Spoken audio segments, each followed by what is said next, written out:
It's November 2016, paper 6-3. For a group of 250 cars, the numbers classified by color and country of manufacture are shown in the table.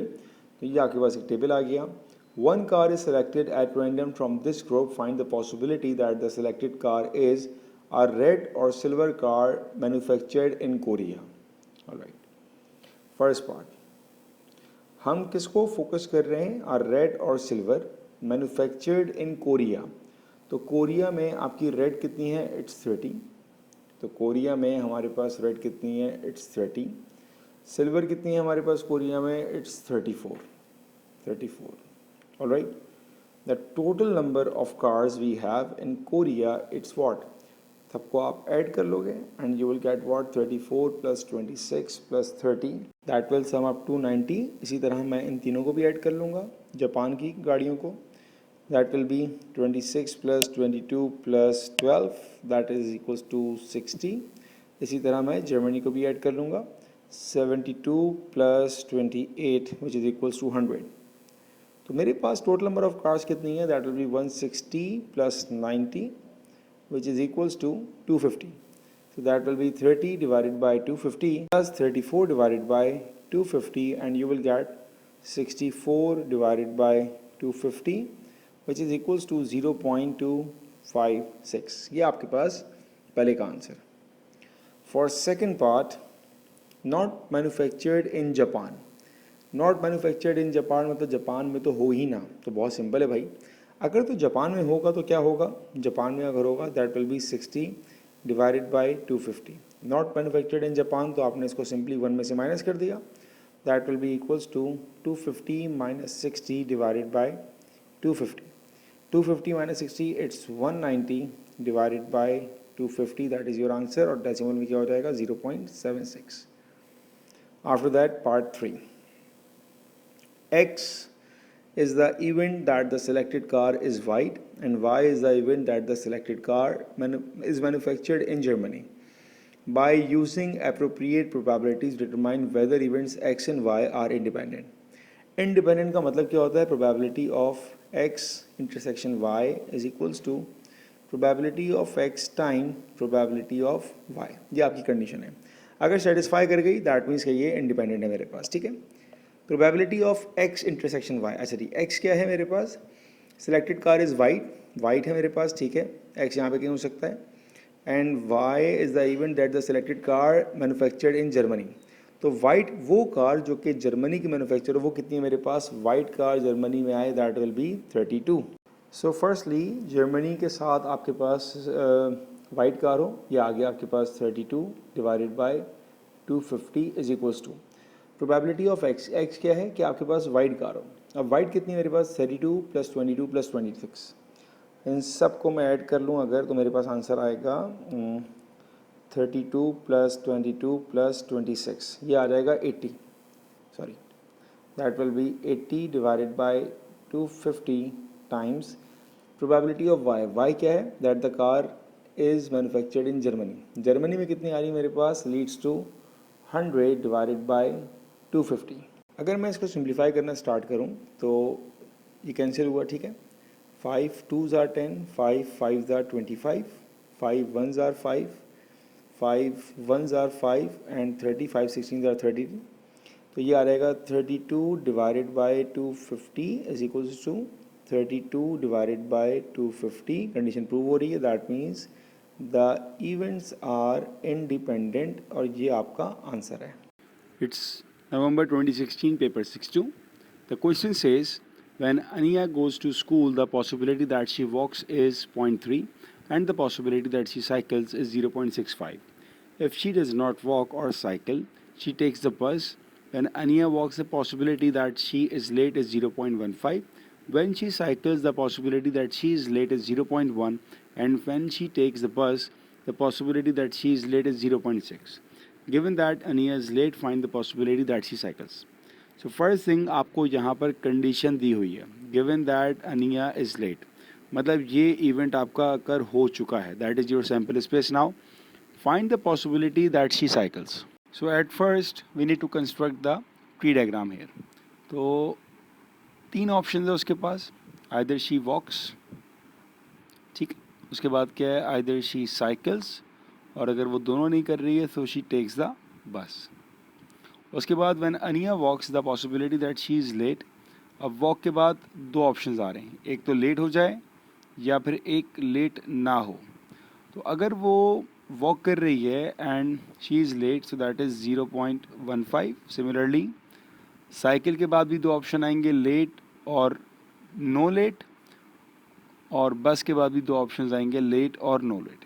सही है ना। अब ज़रा इसकी values place करते हैं। शी वॉक्स इज़ 0.3, तो वॉक करने की पॉसिबिलिटी आपके पास आ गई 0.3। She cycles is 0.65। इन दोनों को आपने ऐड किया एंड सब्ट्रैक्ट फ्रॉम 1, तो आपको मिल जाएगा बस का, that will be 0.395, 0.05, that will be bus. उसके बाद when Ania walks the possibility that she is late is 0.15, ये लिख दिया हमने। तो अगर वो लेट नहीं होगी तो दैट विल बी 0.85, ठीक है। After that when she cycles the possibility that she is late is 0.1, तो यहाँ पर 0.1 और लेट ना होने का 0.9। And when she takes a bus the possibility that she is late is 0.6, तो ये 0.6 और ये आएगा 0.4। ये आपका ट्री डायग्राम कंप्लीट हो गया। अब उसने आपसे कह दिया गिवन दैट आनिया इज़ लेट। अब आपके वर्किंग फार्मूले में जो आपका सैम्पल स्पेस होगा उसमें आप सारे आउटकम लिखोगे जहाँ पर वो लेट हो। तो पहले मैं बात करता हूँ लेट वाले की। तो हमारे पास लेट कब कब होगा भाई? तो लेट होने का ऑप्शन ये है भाई, वो वॉक करे और लेट हो जाए, लेट हो गया। साइकिल पे जाए और लेट हो जाए, या फिर बस पे जाए और लेट हो जाए। तो इन सारे नंबर्स को हम लिखेंगे अपने डिनोमिनेटर में। ये आ जाएगा आपके पास 0.3 times 0.15 plus 0.65 times 0.1 plus 0.05 times 0.6। अब न्यूमरेटर में क्या आएगा? उसने क्या कहा है, गिवन दैट आनिया इज़ लेट, तो ये तो आपने सारा लगा दिया लेट का। Find the possibility that she cycles, अब उसके पास साइकिल से जाए और लेट हो जाए, मतलब वो इस कैटेगरी की बात कर रहा है, ठीक है। तो ये आपका हुआ numerator, that will B 0.65 times 0.1। Simplify करते हैं इसको, सिंप्लीफाई किया and you will get the value 0.464। ये आपका answer. June 2017, paper 6-3. A shop sells two makes of coffee, Cafe Premium and Cafe Standard. Both coffees come in two sizes, large and small. Of the jars on sale, 65% are Cafe Premium and 35% are Cafe Standard. Of the Cafe Premium, 40% of the jars are large, and of the Cafe Standard, 25% of the jars are large. A jar is chosen at random. Find the probability that the jar is small. अगर मैं इसकी एक tree diagram बनाना शुरू करूँ तो मेरे पास दो तरह के जार्स हैं, एक है प्रीमियम और एक है मेरे पास स्टैंडर्ड, और ये दोनों दो साइज़ में कैटेगराइज हुए हैं, large jars and the second one obviously small. मैंने कहा लार्ज और स्मॉल, लार्ज और स्मॉल, ठीक है ना। अब इनकी पॉसिबिलिटीज़ क्या हैं? Of the jars on sale 65% are cafe premium, so that is 0.65 and 0.35. Of the cafe premium, 40% jars are large, that means 0.4 यहाँ पर आएगा तो 0.6 यहाँ हो जाएगा। And of the cafe standard 25%, 0.25 अगर यहाँ आया तो 0.75 हमारे पास यहाँ आ जाएगा। Find the possibility that the jar is small. अब स्मॉल की पॉसिबिलिटी आपके पास दो आ रही हैं, केस बनाते हैं भाई, या तो प्रीमियम का हो और स्मॉल हो, या फिर स्टैंडर्ड का हो और स्मॉल जार हो। ये आपके दो केसेस। सिंप्लीफाई किया आपने and you will get the value 0.653। ये आपके पास पहले पार्ट का answer. For second part the question says find the possibility that the jar is cafe standard given that it is large. Alright, पहले हम formula लिखते हैं। Formula says probability cafe standard it is large. All right, so probability of standard and large divided by probability of large. तो अगर वो standard हो और large हो तो हमारे पास ये केस आ गया, that will be equals to 0.35 multiply by 0.25 divided by probability that it is large. तो लार्ज के लिए मेरे पास कौन कौन से केस बनेंगे? 0.65 इंटू 0.4 पहला केस ही बन जाएगा, 0.65 इंटू 0.4, या फिर 0.35 into 0.25, that is equals to 0.252 and that is your answer. It's June 2017, paper 6-1. Ashfaq throws two fair dice and notes the number obtained. R is the event, the product of the two numbers is 12. T is the event, one of the number is odd and one of the number is even. By finding appropriate probabilities, determine whether event R and T are independent. सबसे पहली बात, आप इसकी condition लिखो. क्या कह रहा है? R and T are independent. इसका मतलब probability of R intersection T is equals to probability of R times probability of T. ये हमारा अल्टीमेट गोल है कि हमने इसको सेटिस्फाई करना है. अगर मेरे पास लेफ्ट हैंड साइड और राइट हैंड साइड बराबर होगी, इसका मतलब है कि इवेंट्स आर इंडिपेंडेंट. तो पहली चीज़, मेरे पास आर इंटरसेक्शन टी. अब मैं आर और टी को सेपरेट लिखता हूँ. आर के बारे में क्या बताया इसने आपको? R is the event, the product of two number is 12. Alright, तो हम लिख देते हैं कि product of two numbers is 12. ये आपका आर हो जाएगा. और टी के बारे में इसने आपको क्या बताया? One of the number is odd and one of the number is even. तो आपके पास एक ऑड होगा, आपके पास एक इवन होगा. अब आपके पास दो डाइस हैं, ठीक है, दो डाइस हैं. अब उन दो डाइस के पॉसिबल आउटकम्स क्या क्या हो सकते हैं? तो उसके लिए मैं एक काम ही करता हूँ कि मैं पॉसिबिलिटी डायग्राम बना लेता हूँ. तो मेरे लिए काफ़ी काम करना आसान हो जाएगा. तो मैंने कहा एक डाइस होता है 1 2 3 4 5 6, 1 2 3 4 5 एंड 6. ठीक है. अच्छा जी, अब हम यहाँ पर कलर कोडिंग करते हैं. आर कह रहा है हमारे पास दो वो नंबर जिनका प्रोडक्ट हमारा 12 हो जाए. अब 12 कब कब आएगा? जब 2 और 6 मिलेंगे. ठीक है ना. ये एक 12 होगा. दूसरा कब होगा? जब 3 के साथ 4 आएगा तो ये एक 12 हो जाएगा. 4 के साथ 3 आएगा तो 12 हो जाएगा. और 6 के साथ 2 आ जाएगा, ये 12 हो जाएगा. ये हमारे पास प्रोडक्ट ऑफ टू नंबर्स 12. ऐसे हमारे पास 4 केसेस बन रहे हैं. ठीक है. अब हम आते हैं ऑड पर. उसने कहा एक नंबर ऑड हो और एक नंबर इवन हो. तो अगर एक नंबर ऑड और इवन होगा, मतलब 1 के साथ 2 हो सकता है, 1 के साथ 4 हो सकता है, 1 के साथ 6 हो सकता है, 2 के साथ 1 हो सकता है, 2 के साथ 3 हो सकता है, 2 के साथ 5 हो सकता है, 3 के साथ 2 हो सकता है, 3 के साथ 4 हो सकता है. ठीक है ना. 3 के साथ 4, ये वाला 2 पॉइंट होगा. और 3 के साथ हो सकता है 6. एक ऑड है, एक इवन चल रहा है. अब 4 की बारी आई तो 4 के साथ 1 हो सकता है, 4 के साथ 3 दोबारा काउंट होगा हमारा. ठीक है. 4 के साथ 5 हो सकता है, 5 के साथ 2 हो सकता है, 5 के साथ 4 हो सकता है, 5 के साथ 6 हो सकता है, 6 के साथ 1, 6 के साथ 3 और 6 के साथ 5. तो अगर हम सारे रेड काउंट करें तो 3, 6, 9, 12, 15 एंड 18. तो ऐसे हमारे पास 18 पॉसिबल आउटकम्स हैं जहाँ पर एक ऑड हो और एक इवन हो. अब कंडीशन पे इनको अप्लाई करते हैं. ठीक है ना. कंडीशन हम लिख चुके हैं, दोबारा लिख लेता हूँ मैं यहाँ पर.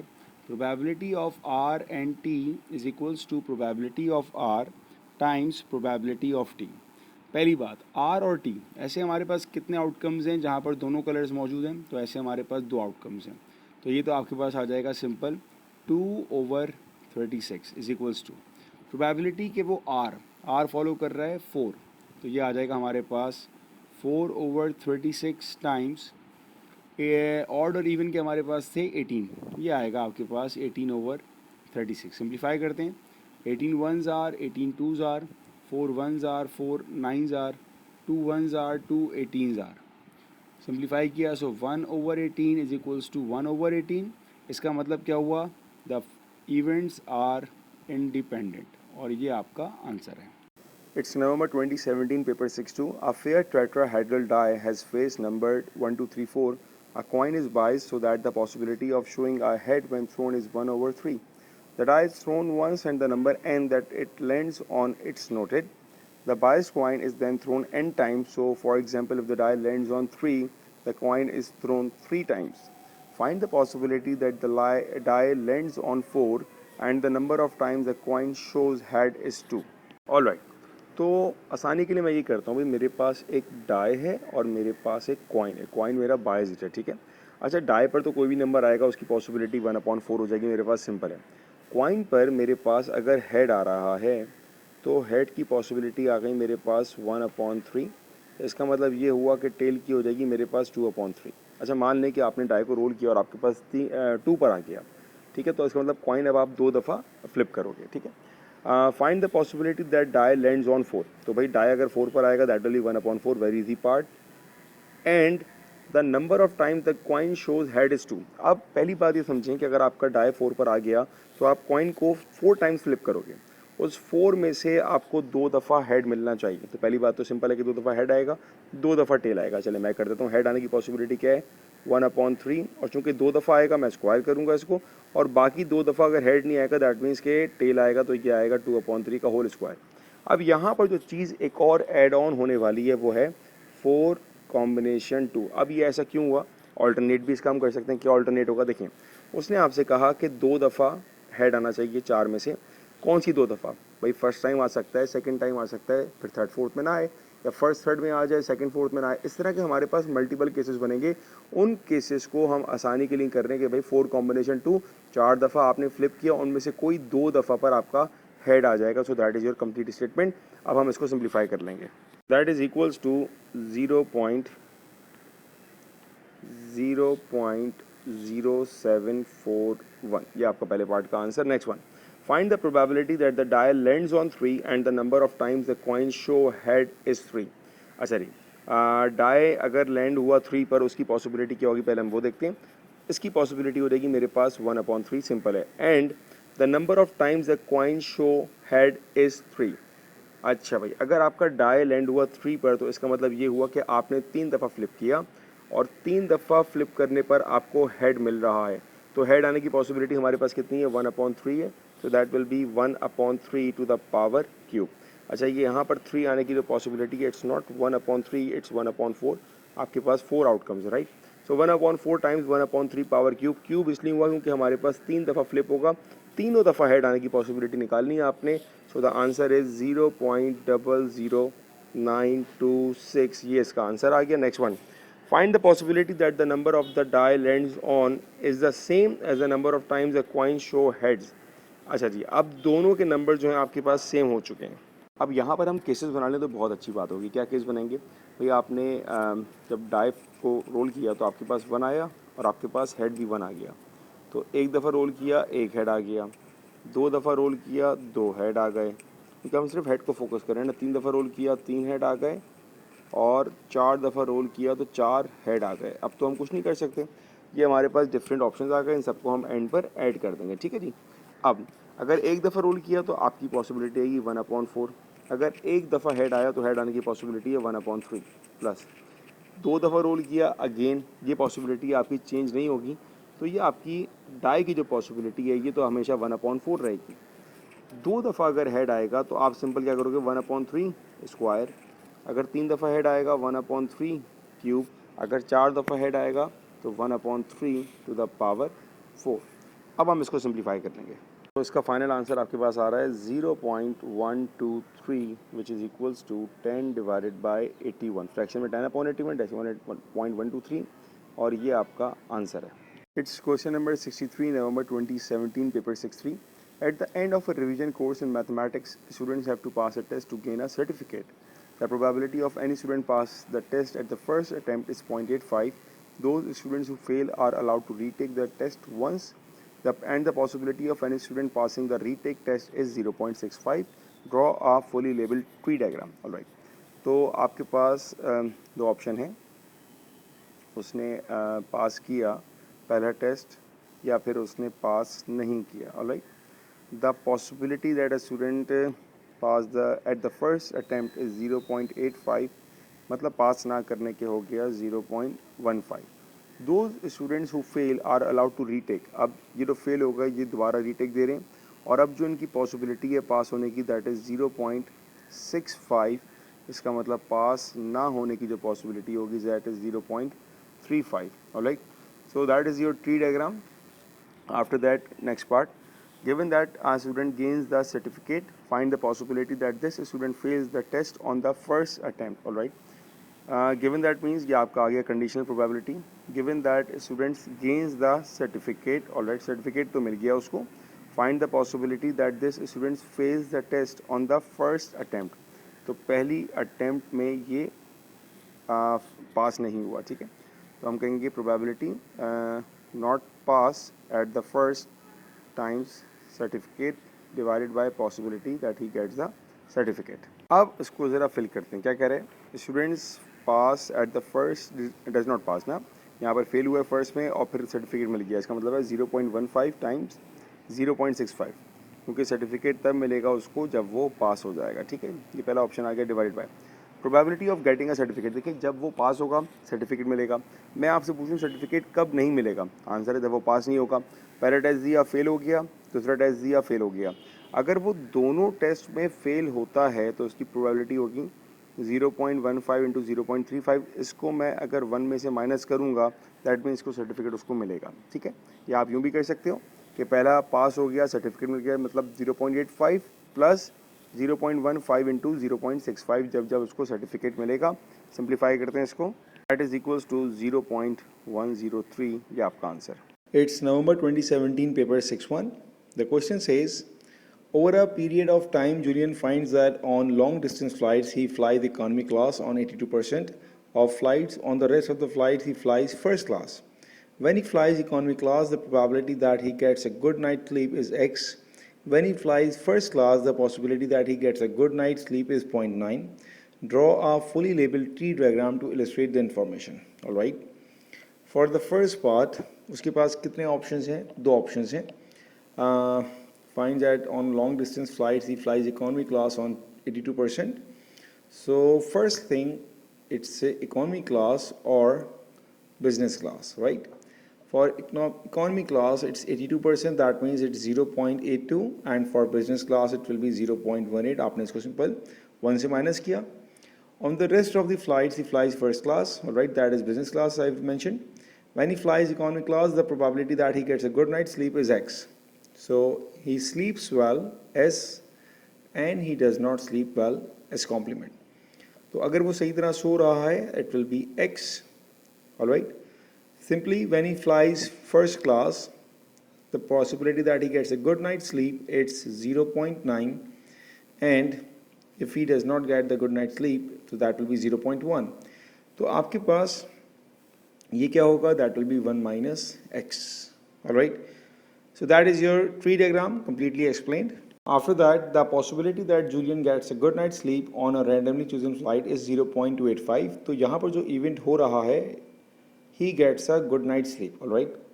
So for second part, we need to find out the value of X. अब good night sleep कब कब होगा उसके पास, इकोनॉमी क्लास से गया और अच्छी स्लीप हुई, ये केस बन सकता है। फर्स्ट क्लास से गया और अच्छी स्लीप हुई, ये केस बन सकता है, ठीक है। तो हम इसको कैसे लिखेंगे, it will be 0.82 times x plus 0.18 times 0.9 and it is equals to, आपको पॉसिबिलिटी दी हुई है दैट इज़ 0.285. सिंप्लीफाई करते हैं, 0.82x प्लस मल्टीप्लाई करेंगे 0.18 times 0.9 which is equals to 0.162 is equals to 0.285. Simplify करते हैं इसको, 0.285 and divided by 0.82 which is equals to 0.15. So the value of x we get at 0.15. ये आपका आंसर आ जाएगा. Moving towards the next one. Given that on a particular flight Julian does not get a good night's sleep, find the possibility that he is flying economy class, all right. तो ये आपका again conditional probability आ गया, ठीक है. For third part, given that on a particular flight Julian does not get a good night's sleep, find the possibility that he is flying with the economy class. So that will be equals to possibility of economy class and not a good sleep divided by possibility of not getting a good sleep.